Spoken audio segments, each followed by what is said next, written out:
Hi, I'm Mark Reed. Follow me as I attempt to put my new book, Impact Culture, into practice and discuss it with others taking a similar journey.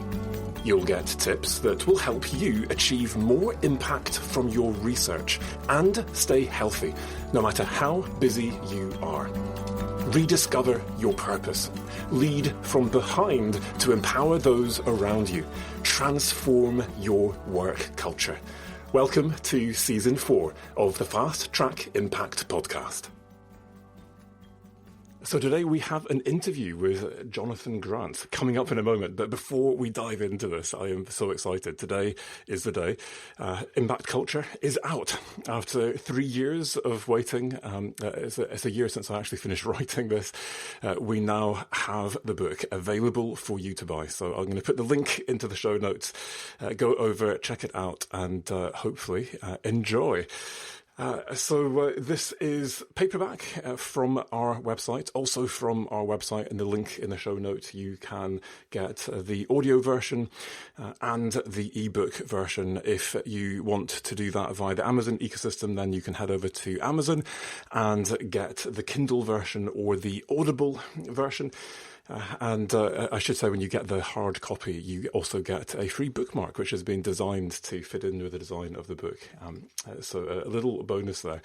If you want to tune in to the book launch, that is coming up this morning. If you are listening to this fresh, you may have already missed this.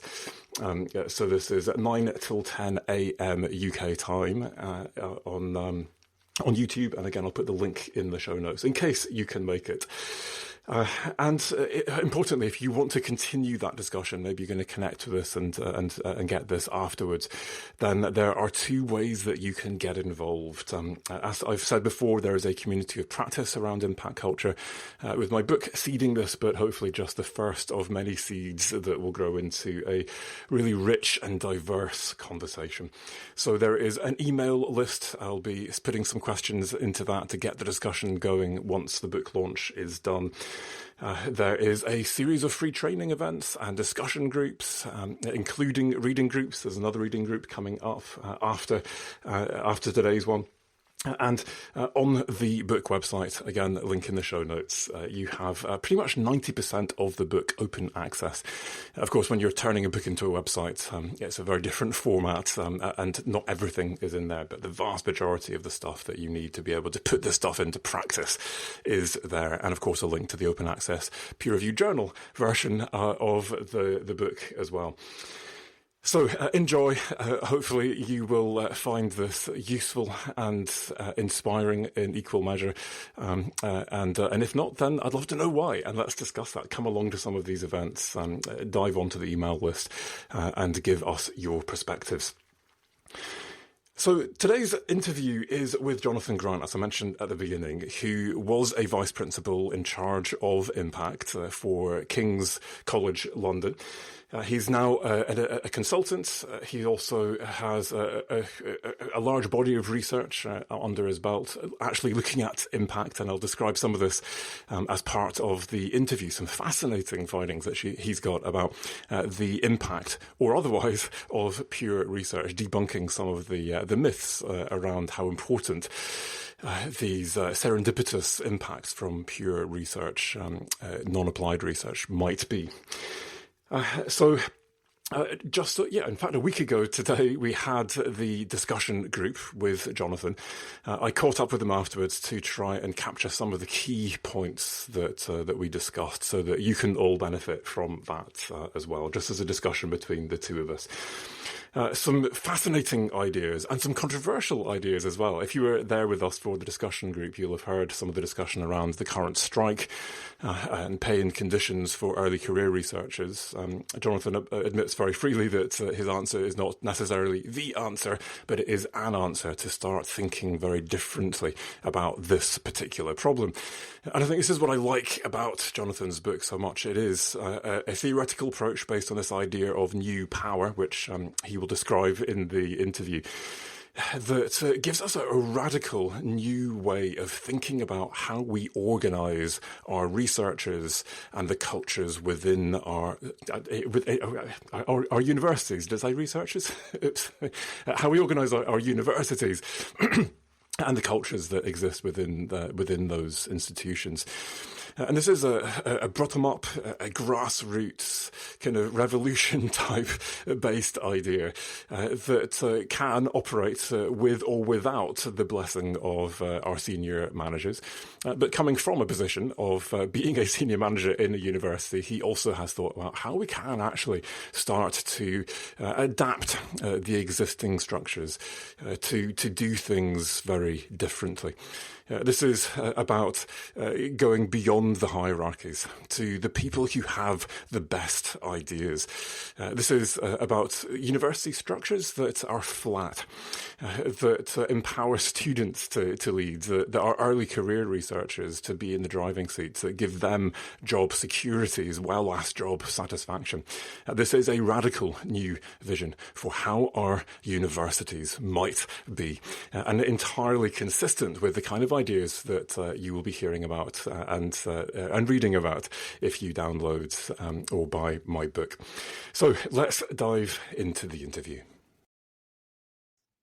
So it is an absolute pleasure to be here on the podcast with you today, Jonathan Grant.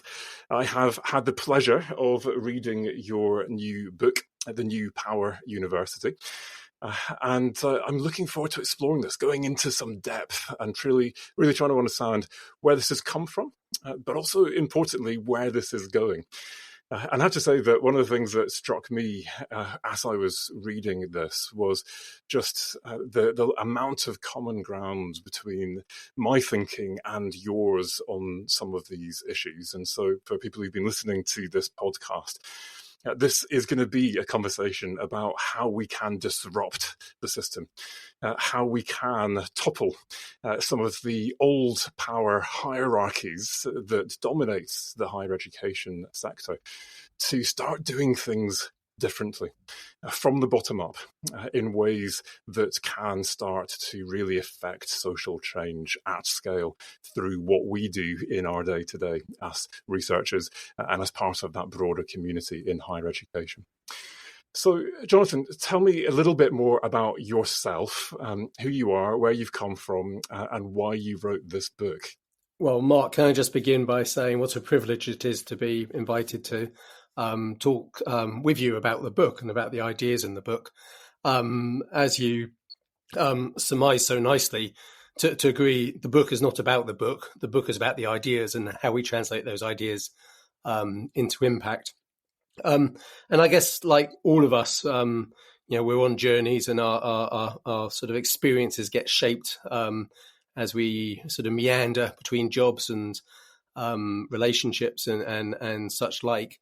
And my career has sort of spanned three sort of cognate sectors. But to begin with, I spent 5 years at the Wellcome Trust.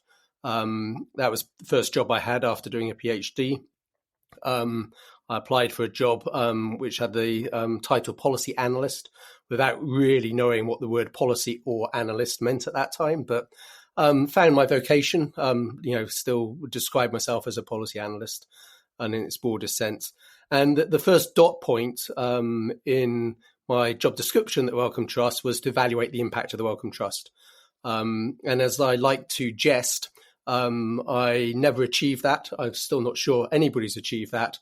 But it sort of gave me a intellectual passion that I still hang on to because it's such an interesting question. And I'm sure we'll come back to that, but it's just measuring the impact of research is just fundamentally intellectually interesting.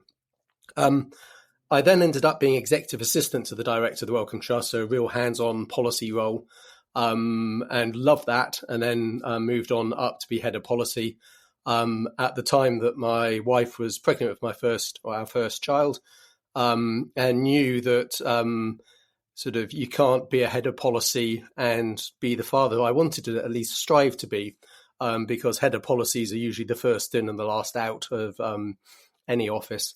So started looking for a job in Cambridge where we live, and and came across RAND Europe, the public policy think tank.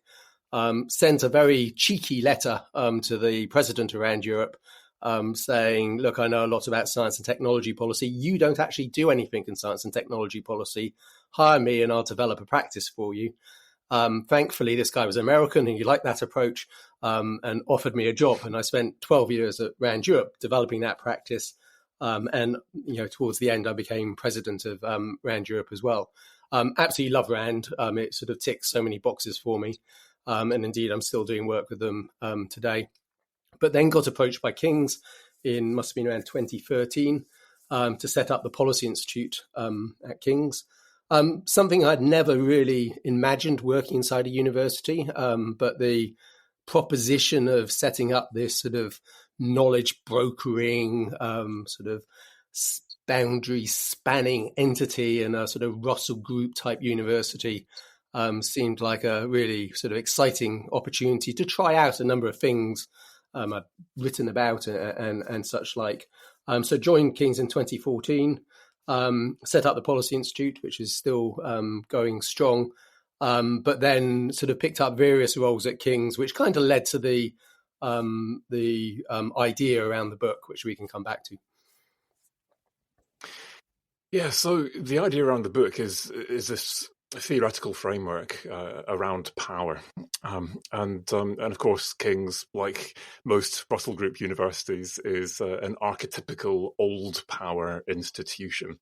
Can you just explain a little bit more about this theoretical framework that you've used to frame your book and your argument? Yeah, so the idea of new power is not my idea. It's a book of that title published by Jeremy Hymans and Henry Timms in 2018. And I would strongly recommend listeners to read that book. It's, I always joke, every 10 years you read a book that changes your mind. That's the book that changed my mind for this 10-year period. And what they do there is that they sort of contrast what they call old power values with new power values.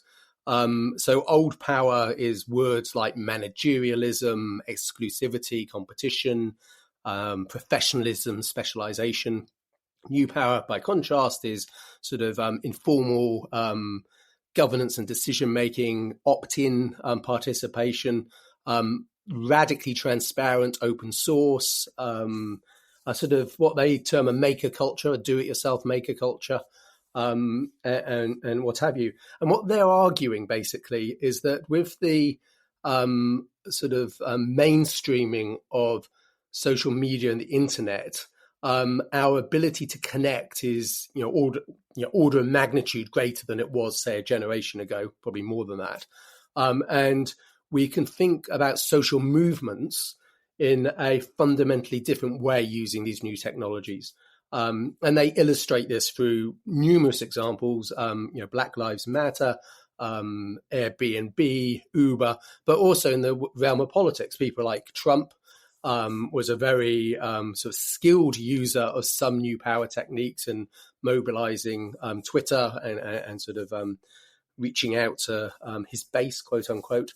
So it's not a sort of political statement. It's a new set of tools that both the private sector and the sort of public realm are increasingly using. And what I do in the book is I say, well, if new power is the future, which I passionately believe it is, what are the implications for these deeply, deeply old power institutions that have been around for 1,000 years? And are they going to adapt in this new power world? And what would they look like? Yeah, so as I looked at your career at King's and listened or read your story about how you had progressed in your own thinking when you were at King's, it seems that rather than seeing these two worlds butting up against each other and being in conflict with each other, as you've just said, this is an opportunity for these old power institutions to adapt, to change, and to shift in line with these grassroots movements that are collecting around them. And this could be a good thing, rather than something to be seen innately as a threat. And interestingly, actually, I've just published a preprint of a paper where we reviewed over 70 university strategies from around the world, and the King's vision and strategy that you helped to create was one of those, and it just happens to be one of my favourites. I'm not just saying this because it's you. I regularly recommend this when people are saying, can you give me an example of a good university strategy that is really great when it comes to impact? King's is one of my go-to strategies that I point people to. But I wonder, I mean, it's a vision for, I think, 2029, if I remember rightly. But to what extent did you feel that that change was happening? What were the bright spots? What were the achievements that you could see already within King's? Or are there other institutions that you would point to where you can see the change happening already and getting embedded within the institutional structures and ways in which these organizations behave already now? Yeah, so just step back slightly because I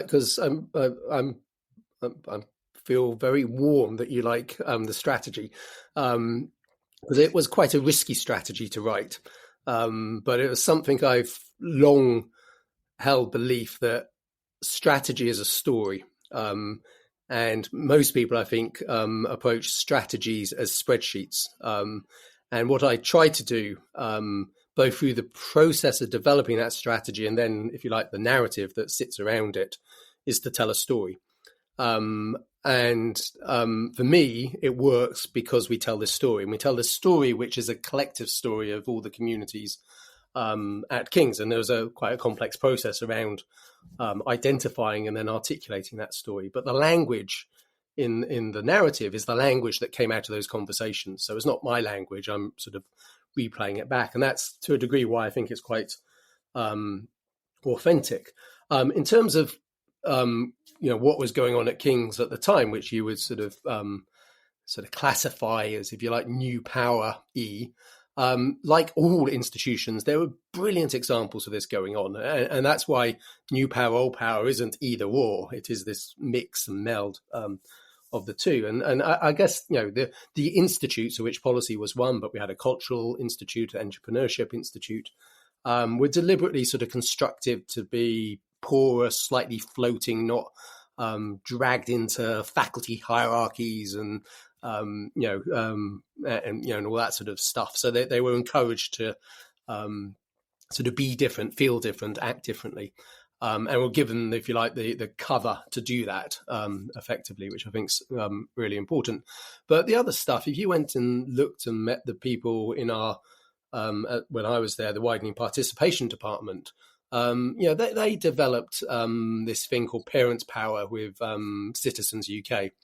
Where basically the data, the research data tells us one of the sort of barriers of people, of young people going to university is their parents haven't gone to university, so nobody knows, they don't have the social capital, the knowledge to navigate the system. How do you write a personal statement, all that sort of stuff. So the really simple idea is, well, maybe we can work with parents to identify what parents want to know and then find ways of allowing parents to capture that information, and that's parent power. And that came from the widening participation group and the Citizens UK. It's now there's chapters of Parent Power in Oldham, and I know Anne-Marie Canning, who's gone on to be chief executive at the Brilliant Club, but was at King's at the time, very much wants to generate a sort of a nationwide network. But for me, Parent Power is almost the sort of poster child of what new power looks like in the HE sector. Yeah, and I do love how your book is so broad-ranging. While I've been focusing primarily on research and researchers and research impact, you're looking at that student experience. You're looking at HR structures and the governance and that social mission of universities within their communities, and that is something that really comes across strongly from that vision, from that strategy, and also from your book. The responsibility that we all have to use what resource we have to do social good. One of the stats, actually from some of your own former research, that stood out to me was around this idea that well, we need to protect blue skies research because you never know what impact might come from it. And people have all these examples, legitimate examples, of basic non-applied pure research that went on to change the world. But I wasn't aware that you or anyone had done this. But you did a study to look at what proportion of clinical guidelines were actually underpinned by basic science, and you came out with a figure of somewhere between 2 and 21%. And there are other studies that you've cited that come up with even smaller figures that suggest that, yeah, okay, maybe 1 in 100 or so of these impacts that you see might actually be based on pure research. But bottom line, if you want to have impact, you need to plan for it. You need to build that in and not just hope for some luck. But if you extend your argument, then the danger is that we end up prioritizing short-term instrumental research that is kind of more in the category of consultancy than it is in the category of research, because there are all these consultants out there who can do incredible research for far better value, if we're honest, than your average university researcher. That will deliver impact and perhaps deliver more impact than we can deliver.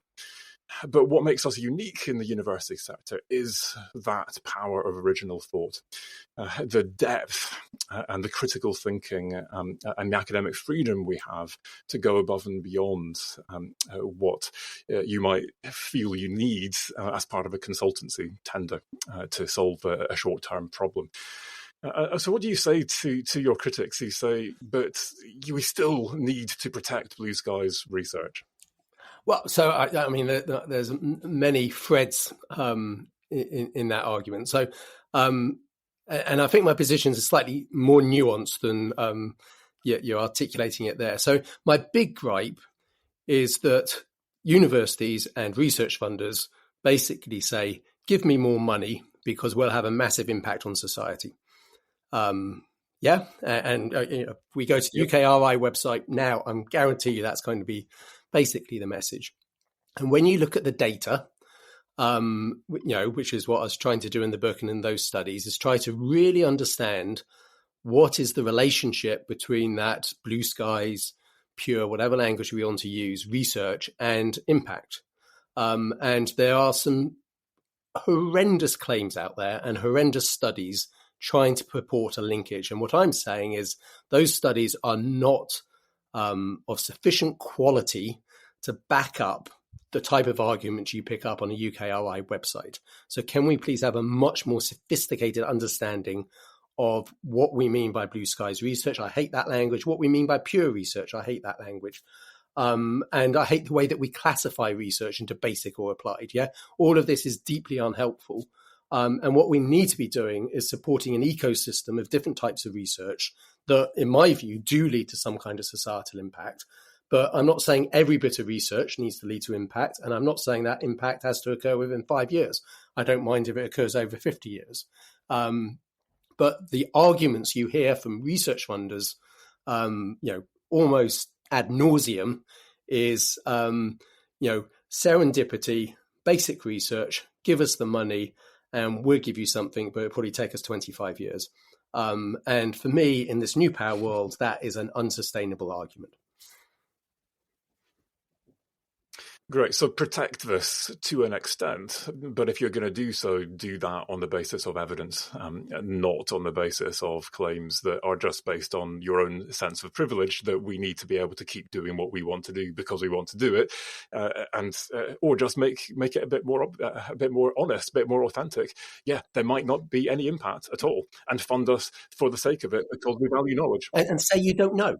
Say you don't know. We do not know. Yes, that's an honest answer. We don't know. It's a really difficult question to work out what proportion of impact is related to basic science 50 years ago. Yeah? Yeah. It makes perfect sense. Yeah. So I get that, a more nuanced argument, and intriguing, because it's something that I've heard the arguments parroted to me a lot, and I will confess I've taken them at face value. I've not really thought about them critically enough. So it's fascinating to see the evidence and to really bring them onto some scrutiny. So there's a couple of quite controversial ideas that you've talked about in the book, and two of them relate to this casualization of the workforce. And so one of the ideas that you've talked about is this idea that, in fact, despite the noise that might be being made at the moment with strikes and the like, when again you look at the evidence on this, the majority of people on temporary contracts are generally quite happy. And actually some studies from Europe and Australia that have suggested that, in fact, people on temporary contracts might even be happier. And I've used the word happy, it's probably not the right word, but more content, experience more well-being, whatever it is, than people on permanent contracts. And I'm wondering, is this another example of just there's a dominant narrative that makes a lot of noise, but when you hold that up to scrutiny, the evidence doesn't support it? Or perhaps is there something different going on in Britain compared to where the data was collected for these studies? What's going on with that? Because it doesn't seem to marry up with what I hear on the street from your average academic. Yeah.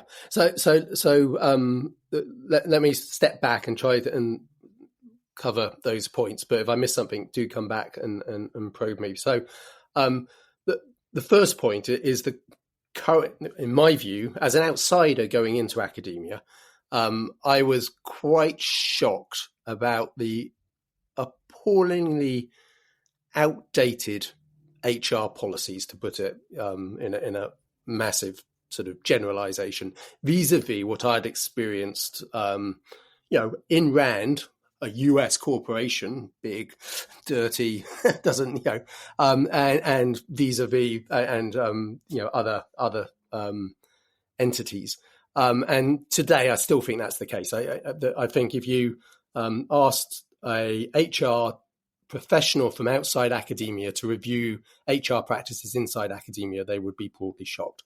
And to a degree, I think that explains in part the deep level of dissatisfaction amongst academics, not professional staff, amongst academics in universities. And it's and I've got lots of sympathy for that. I can see why they're dissatisfied. I think the academic contract, quote unquote, that they signed up to has fundamentally changed. The implicit contract, not the paper contract, the implicit contract has changed. The strikes illustrate that. The deal, sort of you became an academic, say 20 years ago, is that you'd be well paid, but you probably could earn more given your sort of expertise and knowledge in other sectors. But in return for that slightly lower salary, we're going to give you flexibility and we're going to give you security in retirement. And now people are sort of taking away the flexibility and taking away that security, but they're not doing anything with the salary. Yeah. It's not surprising that people are upset. I get that wholeheartedly. So what I try to do in the book is really step back from that argument and say, this is broken. Yeah. What's the alternative? And I wouldn't be arrogant to say my alternative is the alternative. But I do desperately think we need to have a conversation across the sector about what an alternative sort of career structure is for academics, because the current system is not working, in my view. If people want to dispute that, they can, but it does not work. So I then go into the data, and some of that data is UK data, but the data around job satisfaction, where people, gig contract folk, who are knowledge workers and well paid, critical, are more satisfied than non-gig knowledge workers paid the same level. Okay, the explanation for that in the literature is because they got more agency in what they do. Okay, that is a fundamentally different argument than if you're a cleaner and you're low paid and you're on a gig contract because you don't have any agency. Yeah. So part of the issue here is also agency. Does that include postdocs then? So Well, postdocs on short-term yeah. contracts. So this is outside If academia. you're So a well enough paid yeah, postdoc. yeah. So I would. I think there's a very legitimate argument to make that serial postdoc researchers, graduate teaching assistants, and even sort of junior lecturers who may have a more stable contract are actually have very little agency and therefore will not get that satisfaction. But the further you progress as a researcher, the more independent you become, the more grants you get, the more you're a PI on projects, the more agency you get. And that's kind of what I explore. I say, well, the more agency you hold as an academic, maybe that's the time that you should be moving over to short-term contracts. And actually, we give more junior staff who don't have that agency fixed-term contracts over a 5 to 10 year period. Now, I'm not going to sort of defend that position to death, if you see what I mean. But what I will defend is the current system's not working. So you may not like that. I get why people don't like it, understand the weaknesses in it. But let's have a conversation about an alternative system. Yeah, but it's a valid alternative, isn't it? To say, actually, what we need is people need that job security early in their career as they're building their skills, their connections, their portfolio, etc. And they need it less once they have built that status. And you describe these as celebrity researchers. And you can hop from position to position, and you're unlikely to be out of a job for long. And you're probably commanding a salary that's big enough that if you are out of a job for a while, you're not going to suffer too badly, etc. Whether or not that would work in a market system, whether those celebrity researchers would go with that, I don't know. But the point that you're trying to make, I think, is that this idea that the system is broken and actually it's kind of the wrong way round. Yeah. that it is these early career researchers who actually need that stability, and yet that's where they have least stability. And as a result, you have incredibly talented people who end up going out of academia because they just want that stability. Yeah. So just a sort of a muse on that, which I think got really amplified in COVID. Just walk around your institution and see who's got the biggest offices. My guess is that your most junior researchers are hot desking, sharing space. Your deans, vice chancellors have got large suites for their space. When you move online, the people who do not have a home office are your junior researchers, and the people who do have a home office are your deans. And just symbolically, I think that concept of space captures, if you like, a lot of what we're talking about in terms of I'm going to use the word exploitation of junior staff in the HE system. Mm. Yeah.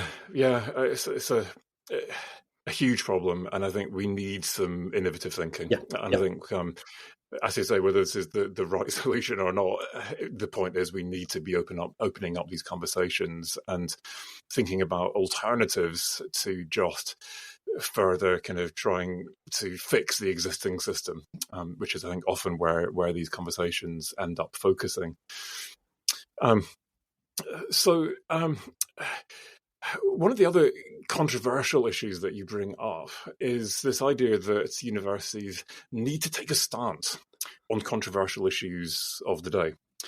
And I wondered if we could explore this, because I was intrinsically attracted to this idea. And yet it was also ringing alarm bells for me. So when it comes to fairly uncontested issues, at least amongst university staff, such as sustainability or climate change, and clearly they are contested, but generally academics are with the idea climate change is real, we need to do something with this. Great, let's take that stance, let's declare a climate emergency, let's do what we can in that kind of more lobbying mode.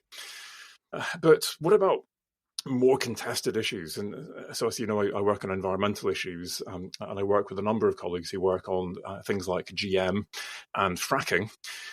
And the vast majority of the academics I know who study these issues are in favour of them and tell me that they're safe. I'm not an expert, I don't know, but they are for it. And yet the majority of their colleagues in the rest of the university, and the public do not agree with them. And so I can imagine these colleagues taking your book and saying, look, here is a really persuasive argument. We need to take a pro-GM stance as a university, for example, no matter how unpopular that is, because this is an evidence-based stance, according to me in my research. So how do you deal with issues like that when you're never going to get consensus? And in fact, these could end up being highly disruptive, cause conflict. Yeah. So a bit like the argument around research funding, I come at this from a slightly different perspective. So my sort of logical thought is universities only ever seem to take a stance when it is something that matters to them internally, i.e. tuition fees, money, sometimes planning permission to put up a new glossy building. So their stance is deeply selfish, and it's never societal. And when you say that, or when I say that in the past, why aren't we taking a stance on X? Even on stuff that I think is reasonably contentious, I get told, "Oh, we can't do that because of academic freedom." And I'm thinking, well, if the lady in the street hears that argument, they're going to scratch their head. That's so you only take a stance when it matters to you, but when it matters to me, you're unwilling to take a stance because you don't have the courage to take that stance. And I think that's part of the reason why the social contract between universities and society has broken, because we do come across as arrogant and elitist and self-serving. Again, your listeners may disagree, but that's my take on it. So if you accept that, then you have to say, well, how do we take a stance and what do we take a stance on? And what are the consequences of doing that? So Mark, you're absolutely right. There's a bunch of stuff which is uncontested in our sphere, climate change being the very good illustration of that. And, but even then I have heard people saying, well, we shouldn't be taking a stance on this because of academic freedom. On issues like, the living wage, which, I sort of write about a bit, I hear the same argument. Well, actually paying people a decent wage to live off should not be about academic freedom. It should be about doing the right thing as an institution.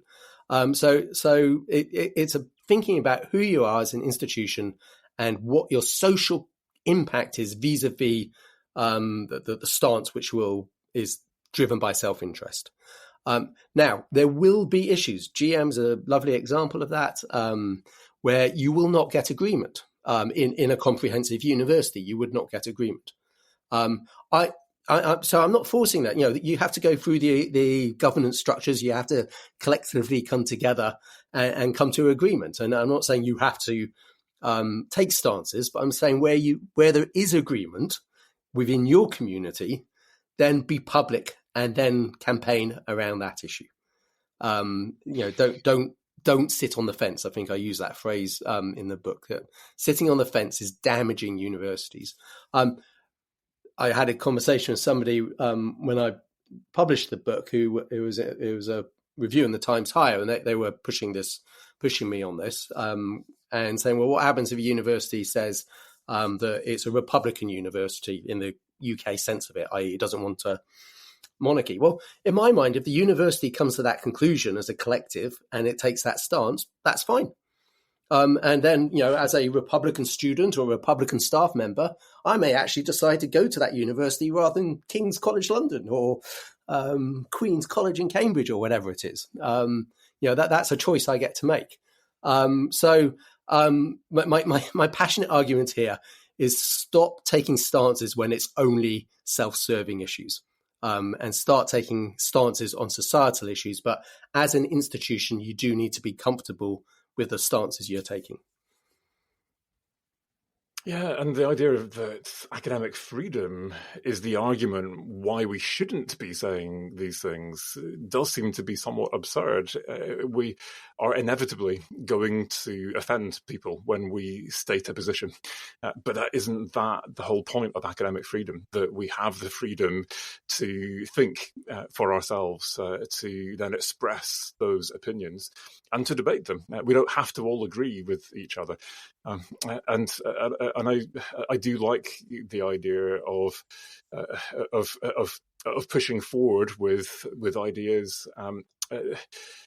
And making statements, and a university not having to have a unitary opinion. The business school might be having one view on an issue and put out a white paper. A sustainability centre might have a completely opposing view. And surely that is also a valid option. This doesn't have to operate at the scale of the university. We can all have our own perspectives, and actually doesn't have to be destructive. That can actually be good and part of what it means to express our academic freedom. Yeah, and I have to say, I again, as a sort of outsider coming into universities, I still find the concept of academic freedom deeply bizarre. Now, I'm not arguing against it. I believe we should all have freedom to think, whether you're academic or not, and freedom to express those thoughts, whether you're academic or not. But the idea that academics have a special freedom to think or freedom to articulate seems to me slightly bizarre. And actually, when you go back and look at the history of the concept of academic freedom, the way it was set up, which I review this a bit in the book, vis-a-vis the way it is used today as the trump card in every argument when I'm losing, is deeply disturbing. And if I could get a pound for every time somebody uses the word academic freedom, then I would be a wealthy person. Might even be able to buy a football club. So one of the ways in which I've seen, I'm going to suggest this is an abuse of the term academic freedom, is this idea that research has to be 100% independent of any form of political interference. And I'm going to use that word in inverted commas. And yet, at the same time, we know, the evidence tells us very clearly that if we want to achieve impact, then we have to work in partnership to co-produce our research with our stakeholders, many of whom are members of the policy community. And so one of the things that I picked up on as I was reading your book was the work that you have done with a charity that you're on the board of called Fight for Sight. And you wanted to commission research, and you decided, well, rather than going to a bunch of researchers, as funders typically do, let's actually go to the stakeholders and ask them, what questions have you got that our researchers might be able to answer in these projects? And so now this is your stakeholders actually driving the research agenda. And a bunch of researchers coming in and turning them into research projects, which will also generate some additional new knowledge, probably go deeper, further beyond that original question, but will also give you the answer to that question. And great, you guarantee impact. It's baked into the process. But I wonder if you might comment on how this seems to work within UKRI and many other research funders who attempt to co-produce their programs of research with their stakeholders. And you have these really great processes where everyone feeds in and here are the questions, we've set the agenda, and then the calls come out. But at that point, the stakeholders lose control. It goes through the peer review panel of college. It then goes to a bunch of panels dominated by academics. You might have a user on one of those panels. You might have a couple of stakeholder reviewers, but still dominated by researchers who don't necessarily understand or agree necessarily with some of the impact objectives of the scheme. And at the end of that, you then get a whole load of projects that are commissioned that perhaps vaguely relate to the original stuff that your stakeholders came up with, but that have prioritized academic significance and originality, and as a result are only very often tangentially linked to those original impact objectives. And then these stakeholders get a bunch of projects.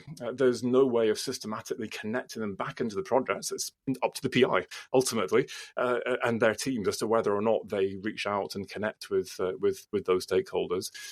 And so, yeah, I start by giving a funder a bunch of great ideas, and then 5 years later, I get a bunch of research projects that may or may not actually give me anything that I'm looking for, and very little real sense of engagement in between. And that doesn't strike me as the system that works. So I wonder, did you manage to solve that within your charity in terms of that connection through the process? And whether or not you solved that, so what are your thoughts about how we can do this better and try and get over ourselves in this idea that somehow we have to be independent and distant in order for this to be above board and for us to have academic freedom? Yeah. So to sort of clarify, if you like, Fight for Sight, I'm no longer a trustee, but I was up to last year. They, with other charities interested in sight loss, commissioned the James Linder Alliance, which is this group that have developed this process for prioritizing research by going to, in our case, people who are blind, partially sighted, or carers thereof, and asking them how, we want to commission some research.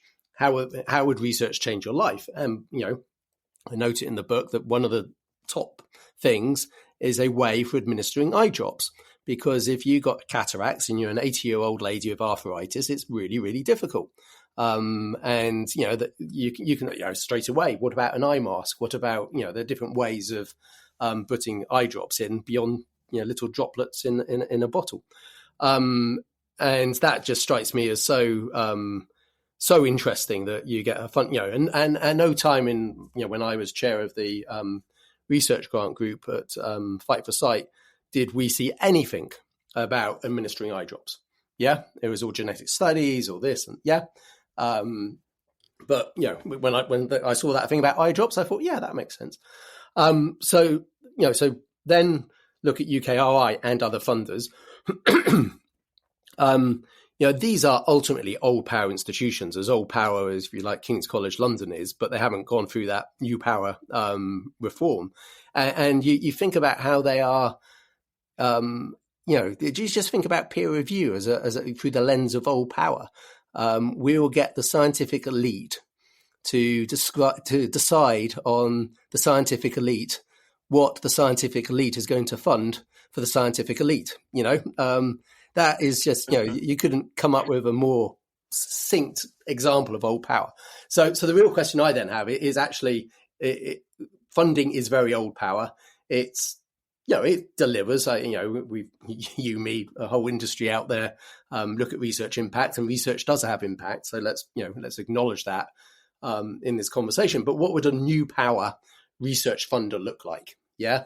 And a new power research funder would be one which would be constantly having those James Linder Alliance type conversations with the beneficiaries or the potential beneficiaries of research.